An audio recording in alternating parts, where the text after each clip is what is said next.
epicenter of insecurity or security challenge in Nigeria. Mr. President, some of the issues that have been raised are not taken seriously because we feel we are in safe zones. But I want to draw our attention to what late Senator Zana said.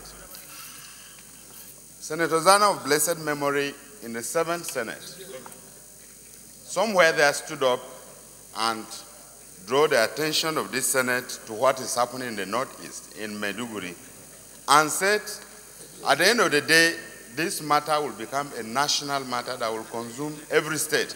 And gradually it is spreading, because insurgency is no longer restricted to Northeast alone now. The elements have spread in other parts of the country. And like jokes, some of them, most of the kidnappings that are taking place are actually the insurgents.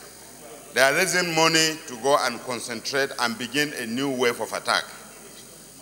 In the 8th Senate, in this 8th Senate, before the election I'm talking of, some of us had chosen to shy away from speaking the truth, probably because of elections. Thank God now elections have come and gone.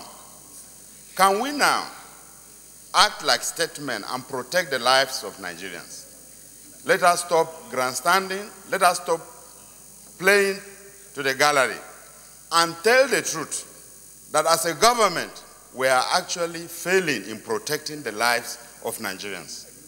We must act fast and do everything possible to ensure that Nigerians have confidence in us, because government involves all of us. It's not only the executive, but the judiciary, the executive, and the legislature. We must speak truth at every point in time and tell who is responsible for doing what, that he has not done it, so that we shouldn't be seen coming here to just be living a pretentious life. I think the time is now, because Nigeria is living in the most horrible and horrendous times in its history. Never before in the life of this country have we gone through this security challenge we are going through. And my fear, Mr. President, is at the end of the day, security officials themselves may even be running for cover, because that's exactly what they're doing now. In several communities across the country, you find the security officials are helpless. Yes, the leader actually said we need to intervene through provision of funds. But for how we have done this, it appears not to be yielding results. So what do we do?